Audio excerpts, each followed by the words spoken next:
And we're live, ladies and gentlemen. We are live. Welcome to the Reasonably Fine Art Talk with your friend Charlie Hunter here in Bellows Falls, Vermont. Studio Cat Corduroy is still with us, ladies and gentlemen. She is still with us. She is asleep in her cat bed at my feet. And joining us today is one of my favorite human beings, favorite watercolor artists, and a person who I have seldom seen him do a terrible painting. Seldom seen it, ladies and gentlemen. The Filipino prince, the Sachem of San Antonio, Mr. Richie Vios. Welcome, Richie. Hi, Charlie. It's my honor and pleasure to be your guest. Now, Oh, why man. are you wearing a black hat? I think of you as a white hat kind of guy. You're a good guy. Why are you wearing a black hat? I need my hair, Charlie.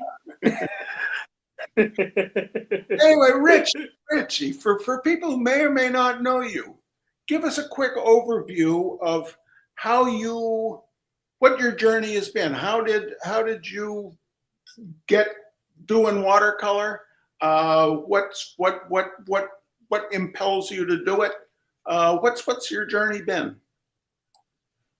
Oh, wow. That's a really good question. Yeah, I'm an architect by trade, and I grew up with the artist family. Like, my father's an artist, my brother's an architect, an artist too, but not a full time. So I'm one of the black horse doing, like, I'm gonna do this full time.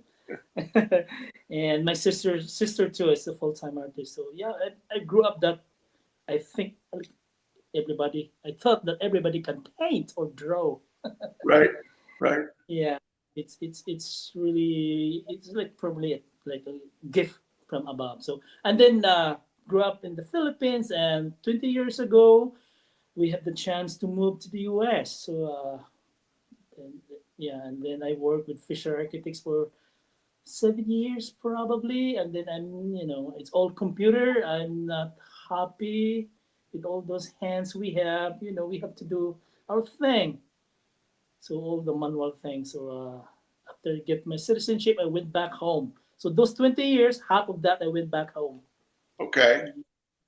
and those free time I use that time for the good reason. So I paint on the weekend, and every 2 years I take vacation here in the US to visit my family, and then I do plein air, and not the plein air before. It's like the paint outside or whatever. We do Exactly. names, and then I encounter the plein air. Like, oh my god, I can be my own boss, on my own time, and closer to my family. So hell yeah!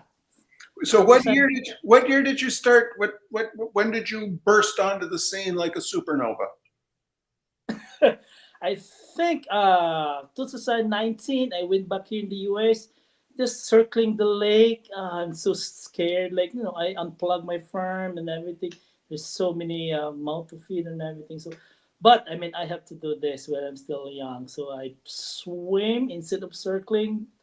Sink or swim is really, sometimes it's really dangerous, but sometimes makes you like you know who you are. Right.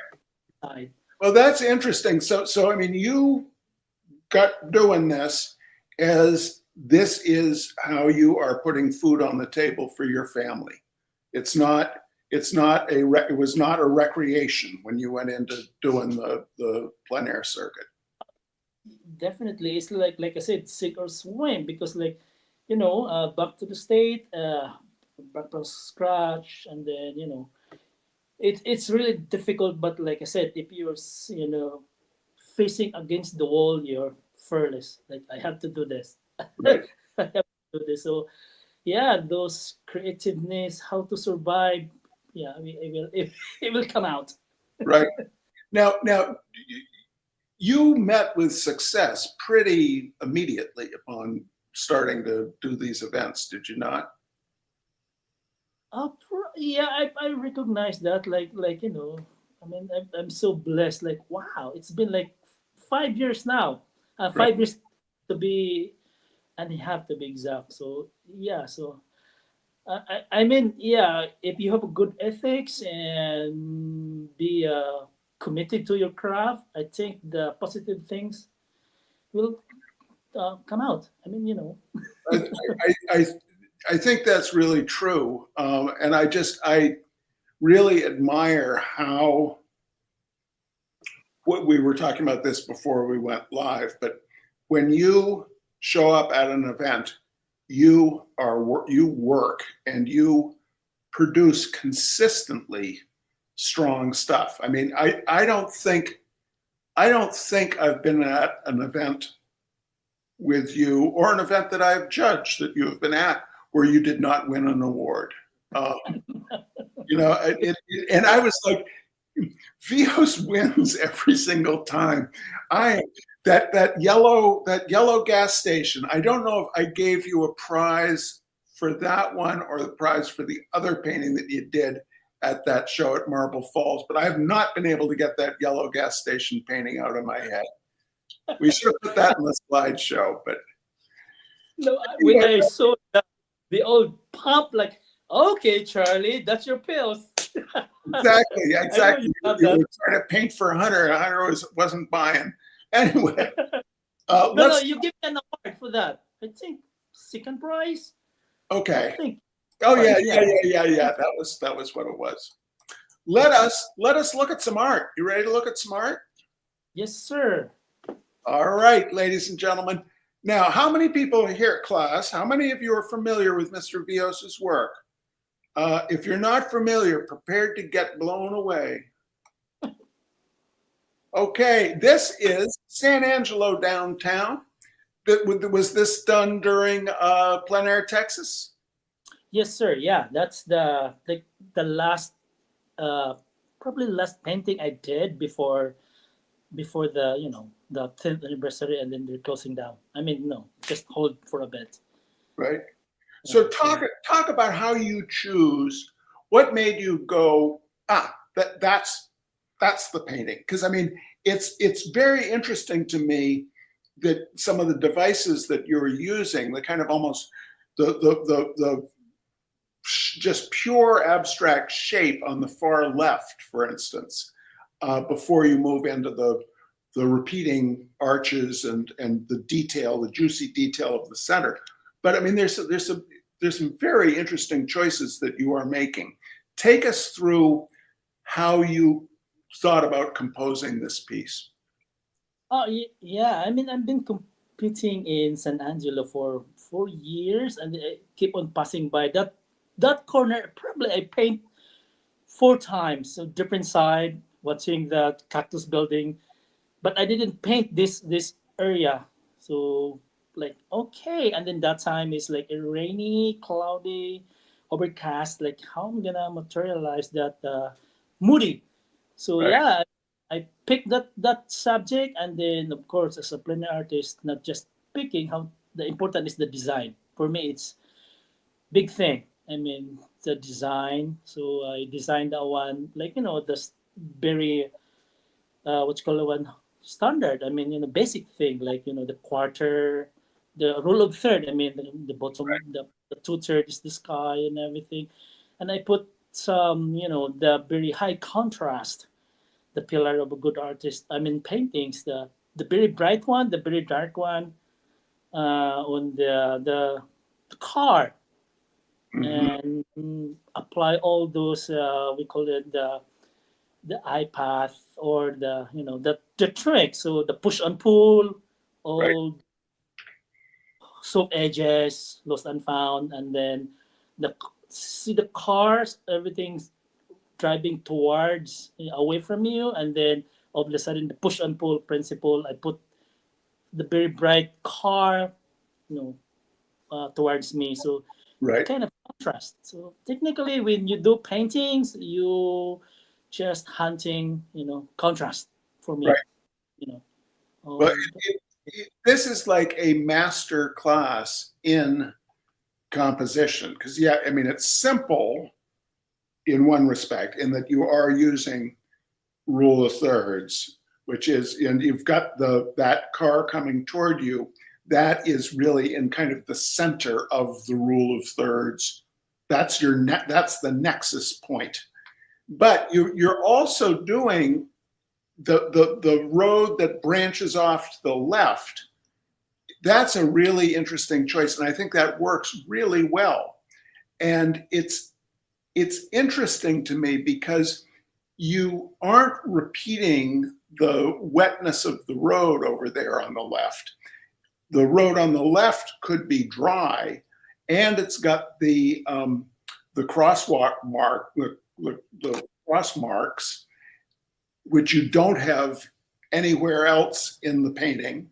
And over on the left, you have that abstract gray area. But you are so skilled at kind of the proportions of what you are depicting that the eye just is riveted to that car. And you've got the utility lines and utility poles leading you there as well. I mean, it's just. Thank you, Charlie. Yeah. It's a really smart painting, and it's got so much delicious stuff to look at. Those arches, and the way also how you direct. It's symphonic how you direct the automobiles. The trucks on the left, they're not. Yeah, you've got bits of contrast in there, but they are kind of part of the environment. Whereas that car coming toward you, that is the car that we are drawn to, even though there are a zillion cars in the piece. Yeah, so that's different between if you rely purely on pictures, then you in there and compose everything because that car's figure is a moving target. So you just get the scale and then arrange everything just like an orchestra, and then to help come up with a good piece. And also this thing I think I learned it from you, like how to stitch the foreground to the background. So all those electrical pull, that's very Charlie Hunter. I think the one how to stitch everything. It's exactly, and there's a bunch of stitching that's going on because your utility lines are stitched well, and again the crosswalk marks on the far left are a similar. They're just a vertical that's lying down, but they relate to that stitching as well. And the color too, it actually normally I do bounce back the colors, whatever in the sky, more or less there's a one in the foreground. So it's like, so it's tied together. So that's the art of, it's not just copying everything. So technically what's inside my brain, that's the one I'm gonna hopefully produce, not just copying, because if I'm copying everything, I feel sad. It's like I feel not doing my thing as an artist. Right. No, well, if you just copy everything that's there, like photorealism is, it to me, it is limited because you don't get a sense of the personality of the artist, Yes. Whereas this is, you're telling a story, and in this, you're telling a story, and you're choosing the vocabulary, and you're choosing what to emphasize. So we are getting a real sense of you, and it works so well. I just want to point out right now, ladies and gentlemen, just how cool Mr. Vios looks wearing his black hat and his shades and the correct shirt, the reasonably fine art shirt. It's been 5 years. Waiting. All right, now this year, Mr. Vios was out in Hawaii and at the event out there, and therefore was unable to join the Rattlesnake Gang.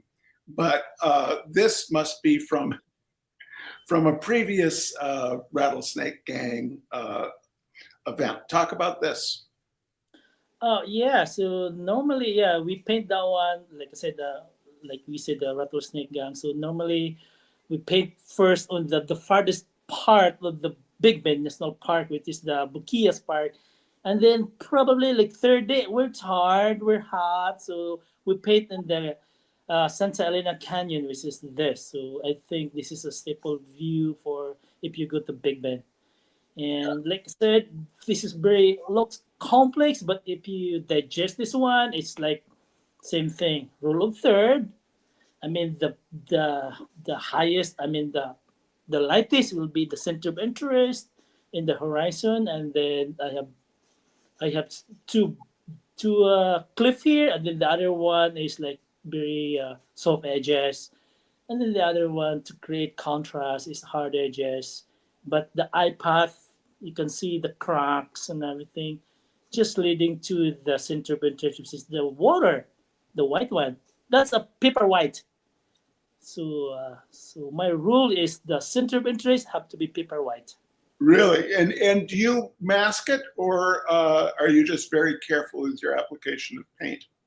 I will like very careful in doing the center of interest. So it's yeah, I don't some people artists do that perfectly, but I'm not a big fan of Frisket or like masking fluid because it's so stiff for me. Like you don't have time to adjust. Like what sometimes the highlight is off because you stick with it, and then everything is dynamic when you do in watercolor.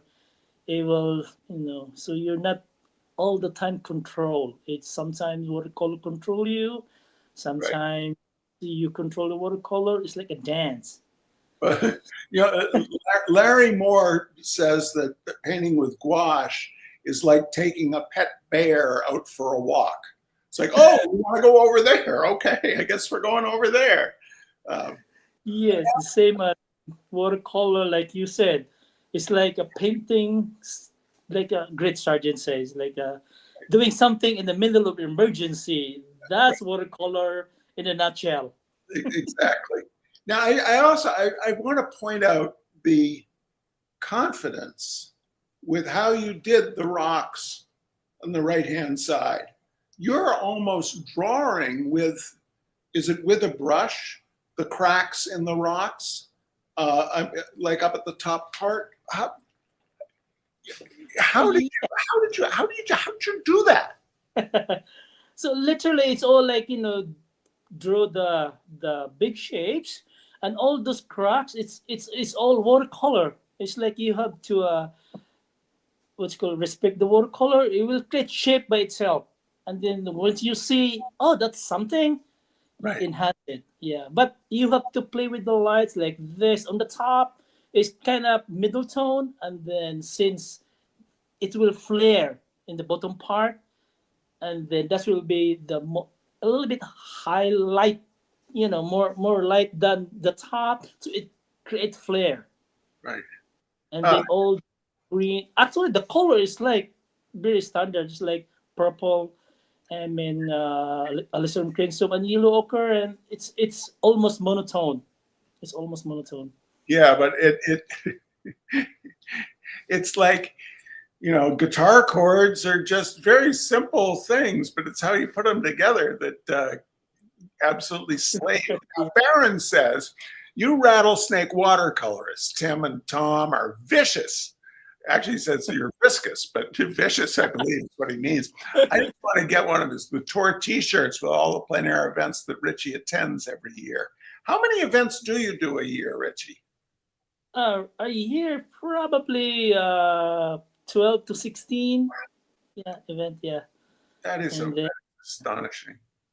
So this is at Mountain, Maryland, and this was the brick factory, which, ladies and gentlemen, at Mountain, Maryland is in Cumberland, Maryland, and it is, which is a mountainous, the very thin part of Western Maryland, and in Mount Savage, there is this so, yeah.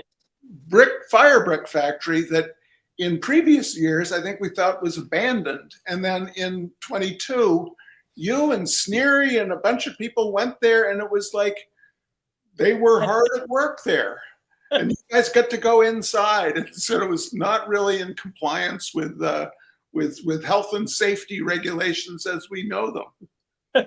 Yeah, because my it's my like second year. The first year I just paint the downtown. I love buildings and everything, and then people like go to the fire brick house, go because that's your thing. But I didn't go. But the second time I went, but boy, that's heaven for me. I mean, with all those like all those fire, smoke, dust, heat.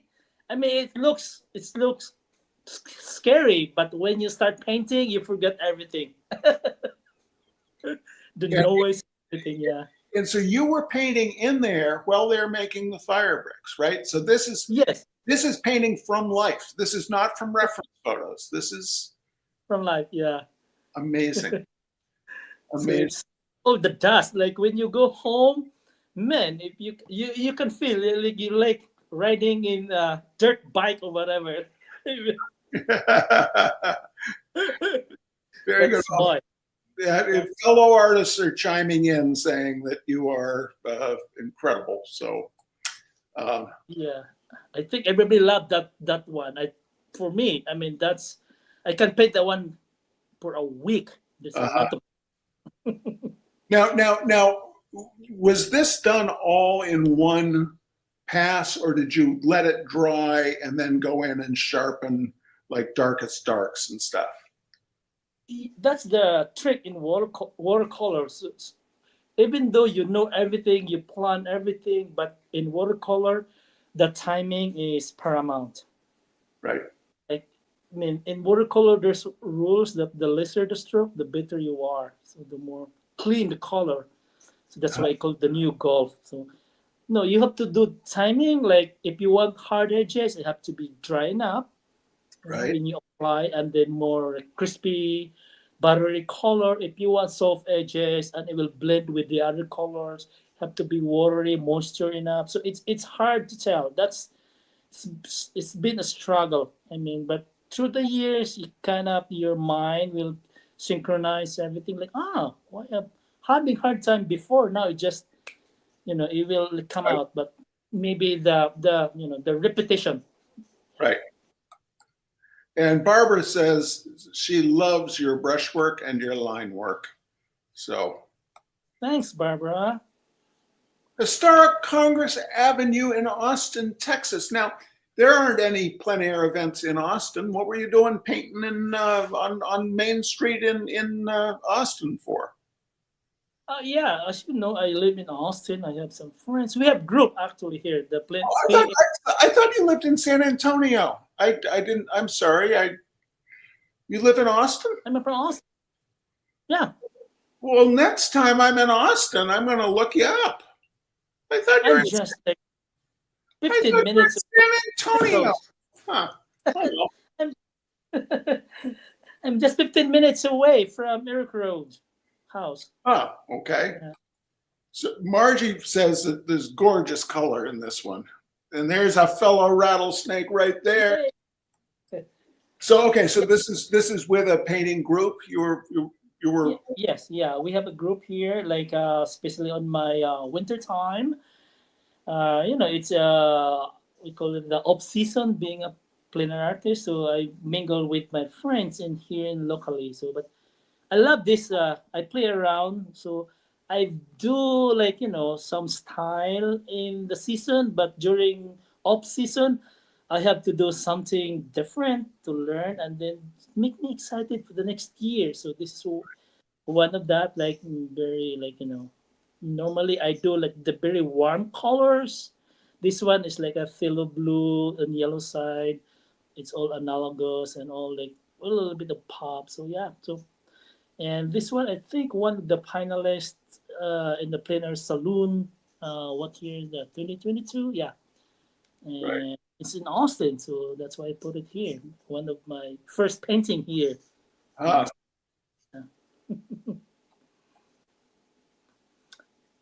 and where is Point Port Salerno? I don't. Was this part of Lighthouse or? Lighthouse, yes. Yeah. Yeah. So, when you go to Lighthouse, it's like everything is modern. I mean, almost modern. Like, what I'm going to do here? So, all the sculpture. So, I think Port Salerno is you see all those old boats in the docks and everything. So, for me, that's my heaven when I go to Lighthouse. Good restaurant and paint. And I remember I love this painting, not just the painting, but the story behind. Because for the Yeah. past 4 years, I paint this but always like in the middle of something that cradle will run around. Yeah, exactly. Right. And I talked with the guy like, can you hold that boat for 3 hours? I will put you in the painting. How's that? And, So that's the guy. Yeah. and he did.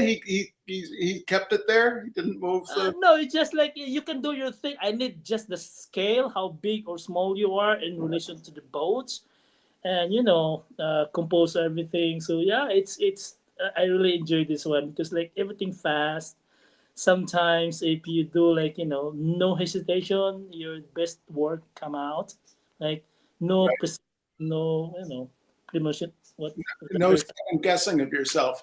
Now, Gail asks, what brand and what weight of paper and what brand of paints do you use? I before I use Arches because it's really available everywhere. But recently, for the past 2 years now, I use Saunders, 140 pounds rough as I can get. But I mount that one on the board, guitar board, so that everything pop after I paint and cut the chase for the frames. So just like an oil painters that pop, so no framing. I mean the standard matting for a watercolorist. But yeah. That's always one of the things that I feel bad for the watercolorists about is they've got mats and they've got glass and still watercolors sell for less than oil paints, which is crazy. You know. Yeah, Yeah. yeah. I mean, the worst is like, sometimes we frame in the middle of the road and then you think everything is okay. And then when you turn the paintings, there's certain dirty on the mat and then you have to do it again. Like, Uh, oh, I would hate that. I would hate that. Now, and what brand of paints do you use? bruh, there's so many sponsors. Yeah, so I just like whatever give me, I use that one. I study what, something new. Sometimes I think I think one of my strength is like I don't afraid of mistakes. Uh-huh.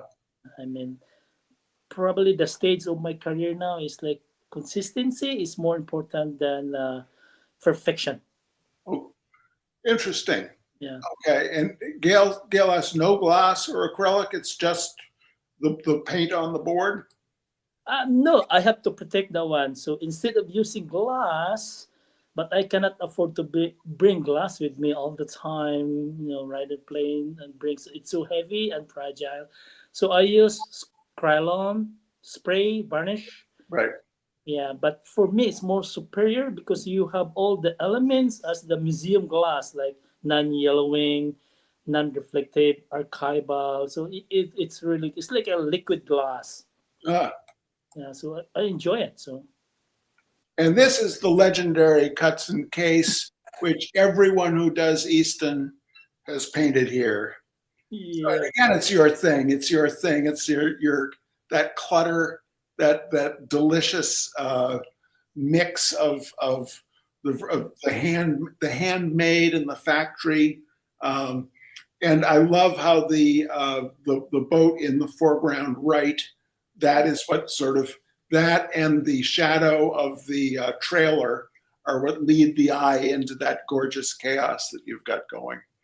I So, really now was this done also on site? on site. Yes. Oh, actually, I remember that day. You were. I was outside painting the painting. Mm-hmm. Inside was Sneery there also. Someone else was. There were a bunch of painters around that day. There's I think Orville and Orville I think was we're there. four paintings. So that's why you have to inject your personality because for sure this angle is painted million times.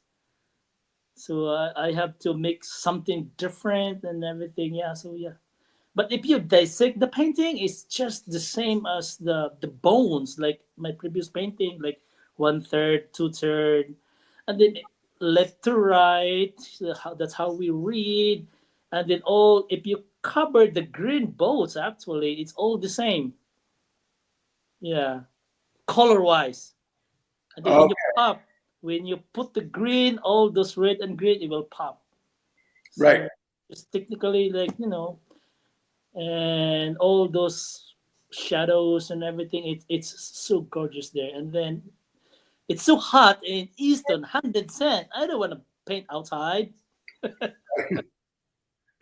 But now, but it's interesting to me that you have the green on the base of the boat, and yeah, that's the the dominant different color.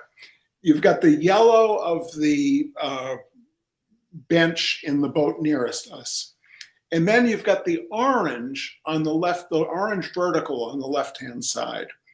Was that there? Did you choose to emphasize it more? What was the thought process about that orange vertical? I think the orange vertical there is really there. It's like a big tart on the boat.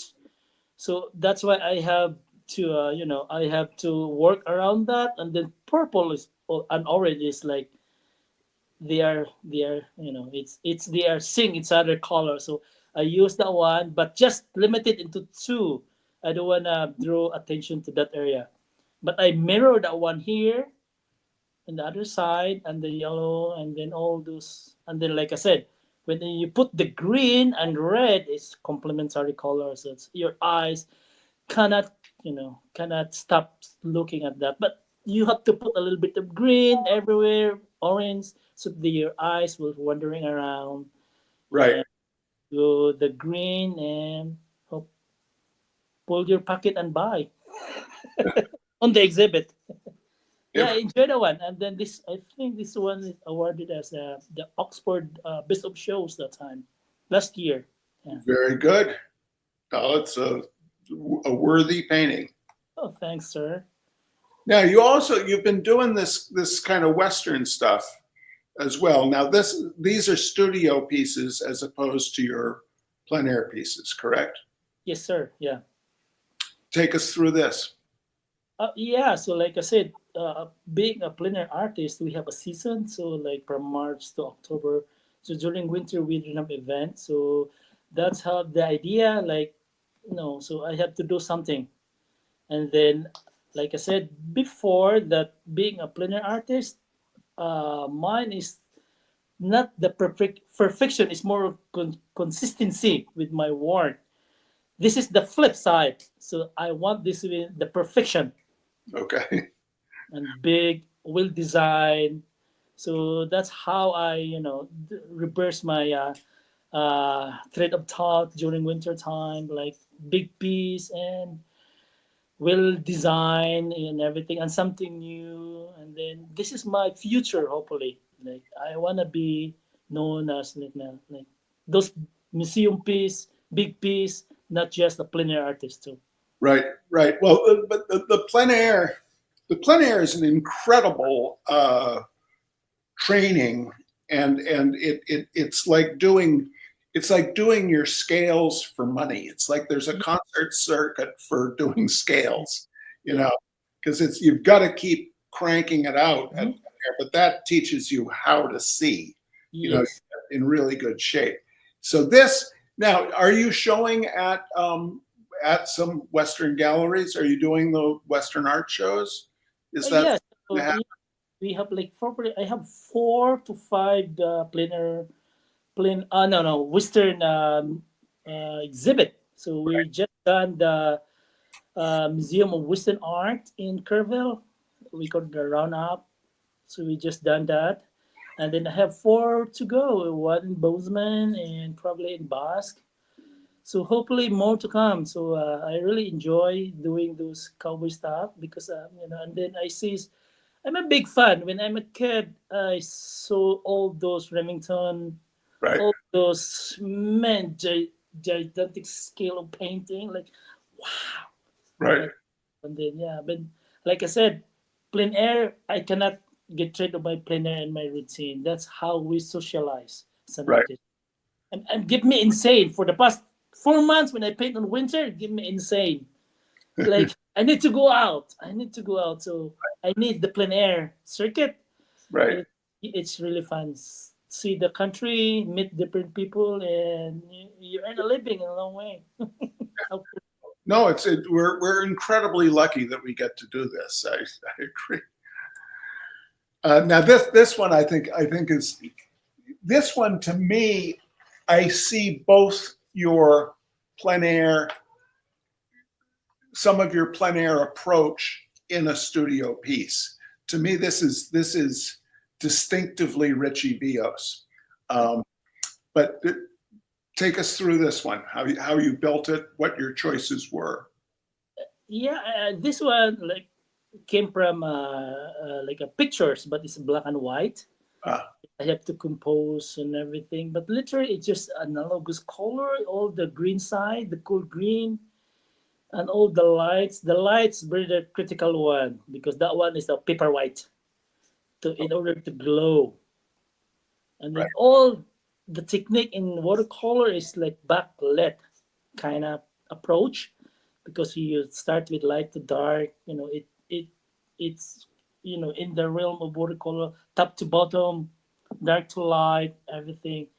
Yeah, and then what else? Like all those small things, you don't have to draw that one in the first place. You just all put all those mid tone, and you see something, enhance it, put some shadows to become an object. When you see in the left side, all those I don't know what is that, like all those ropes and everything. right. Yeah. So it's just like you said, if you're in the plein air universe, you will apply that one in the studio piece, Right.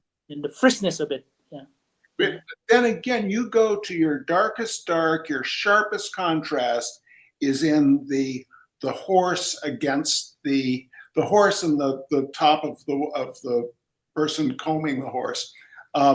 But that light dark, that is where you are drawing. That's where the eye goes. But then you are leading the eye in through the shadow cast by the horse's legs and stuff. It's very well stated.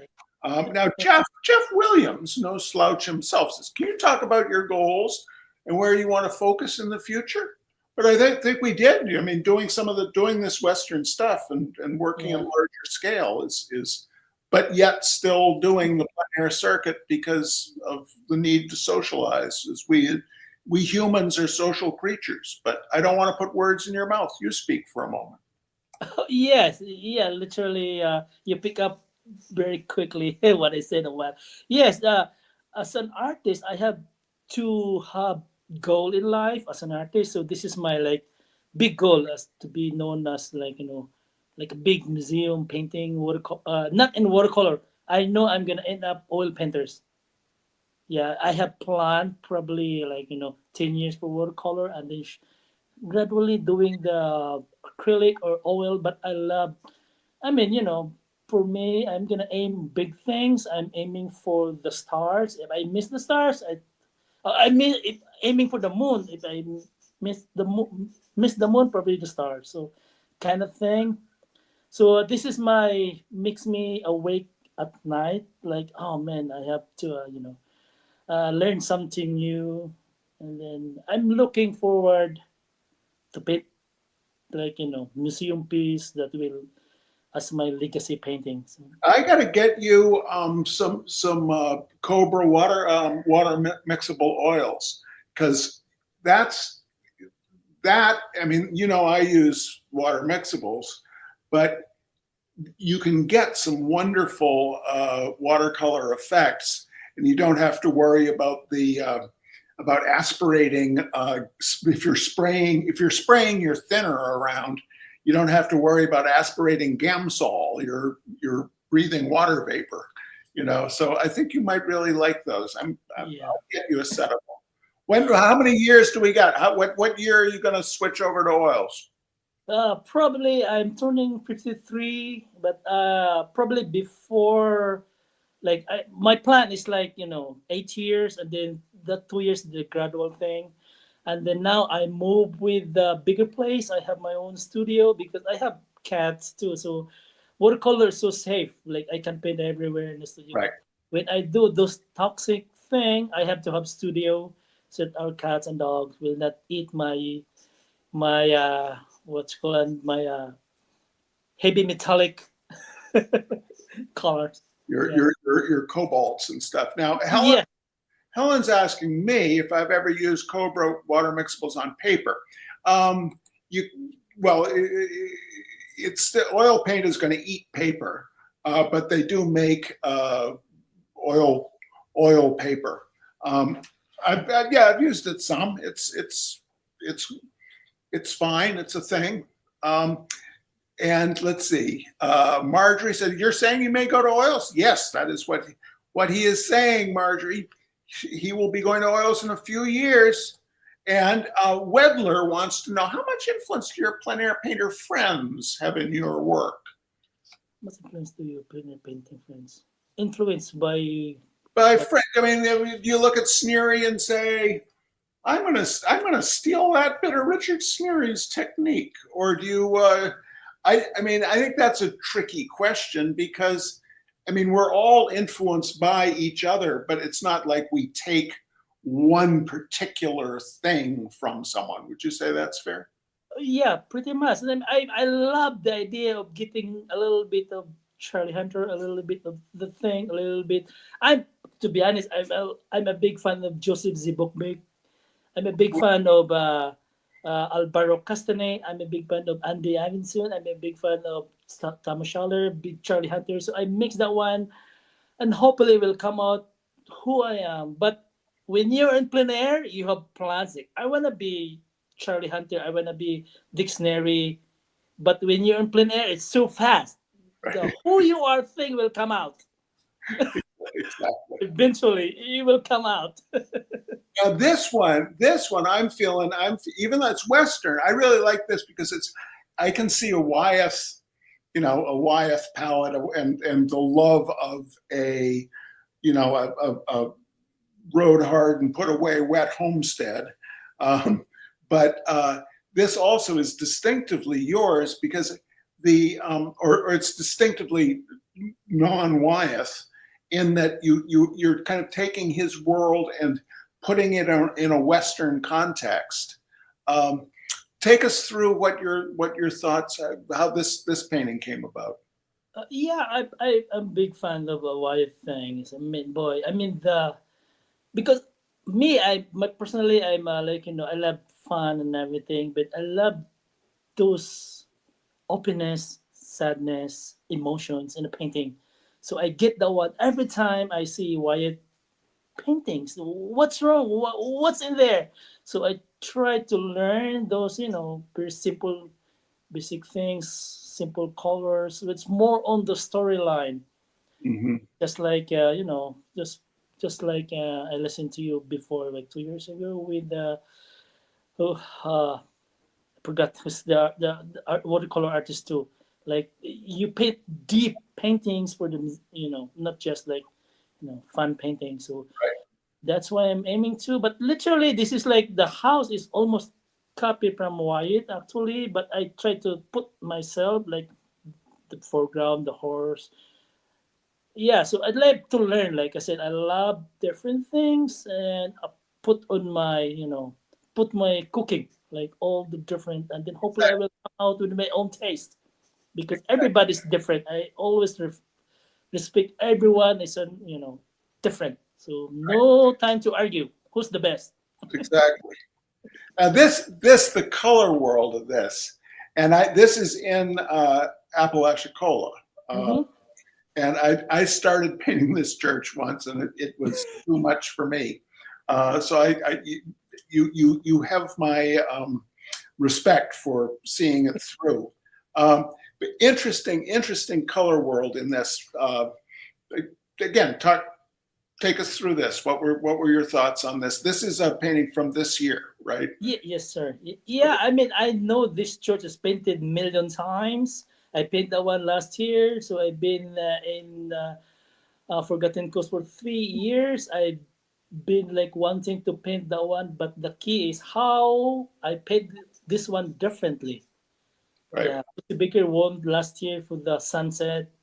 So how I'm gonna do this like differently? I don't wanna like just copying everything. So I wait, and then hell yeah, during high noon, all those surface, the metal, and all those moldings, it will glow like paper white, like that's the painting I want to do. So I wait the second day, and it's rainy and cold.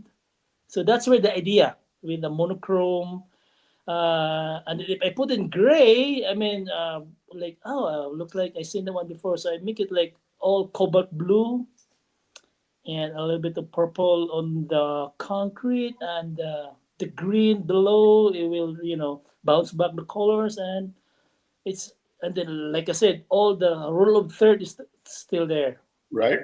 Yeah, it's cliche already. So, but that's how I start my painting. Is rule of thirds generally? Yeah, generally I start with that, and then I start with the very basic one, and then when I nailed all the shapes and everything, and then that's the time I play around. All those dirty stuff. That's this painting is boring, so I karate that one with something like now it become interesting. It's a mess, but I love it. Controlling the mess is where beauty comes. Controlled landing.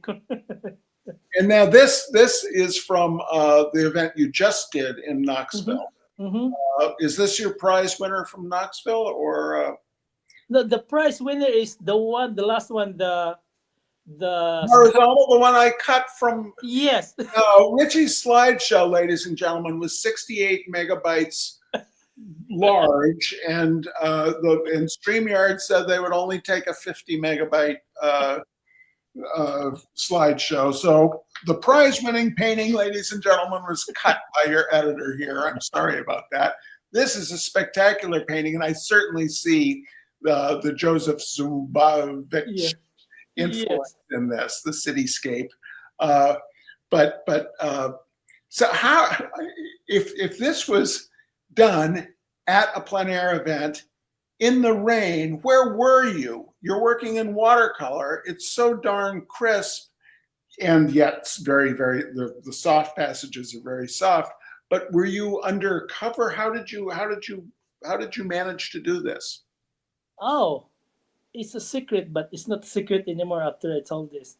No, normally with like rain and so sunny, the extreme weather, I draw that one first, like actual thing on the site. But after I drew all the big, shapes, I need to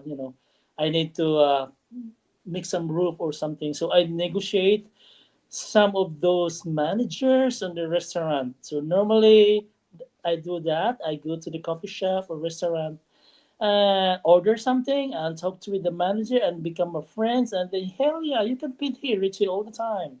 Thing. Be friendly, smile all the time. Is that your advice? Yes. Okay. So Richie, what would three bits of advice to aspiring painters be? Since you've been so darn successful so fast, and you've got a game plan, what would be three bits of advice that you would give? Be consistent with your works, and embrace mistakes. I mean, you can learn from that, and be committed. See here? I cannot see. Careful. Watercolor. You are not going to get deported. Yeah. It's for you. It's watercolor. I'm gonna do the oils of it. There's a joke, and then I have the what's that? I have the rattlesnake. Family here. It's a thing of beauty. It's a thing of beauty. Yes. My first year, I have tattoo. I'm very committed. Like you are committed. 100% in my time. Like this is like there's no turning back. You are. It's so inspiring to talk with you, because I mean you came about doing this not as a recreation. You are looking at this as a professional. You've got a game plan. you are living a life that I think it's fair to say you find really rewarding. You're beloved in our community. I mean, to me, you've just made a really successful life for yourself, and I just think it's both inspiring and it's kind of scary because Yeah, yeah, but for me, I already won because I'm closer to my family. right. I can work probably in Walmart or whatever. I'm cool with that as long. I'm back in the Philippines. I work as an architect, so it's scary. Like you have all the means, you have Mm. the money, but you're lonely. It's scary. Trust me. You can do whatever you want inside your head. Now, do you do a lot of teaching? Do you teach much over here, or do you mostly just do? Yeah, I mean, as an artist to survive, you have a different avenues. So I teach workshops. So I have workshop coming in Museum of Western Art, and I have three more this year, and then probably four next year. So yeah. All right. So Yeah. people can learn more by going to vioswatercolor.com. Is that correct? Is that Yes, sir. all right? Well, Richie, thank you so much for joining us and for taking us through your process. I mean, it's inspiring, and your work is just fabulous. So, really appreciate it. Thank you, sir. Appreciate All it. right, and ladies and gentlemen, we'll be gone for the next week or two. I'm teaching down in Charleston, South Carolina, with Doug Fryer and Larry Moore, but we'll be back again soon with another reasonably fine art talk. Until then, take good care, and we'll see you soon. Bye bye, and thanks again, Richie. Thank you. See you on the road. See you down the road.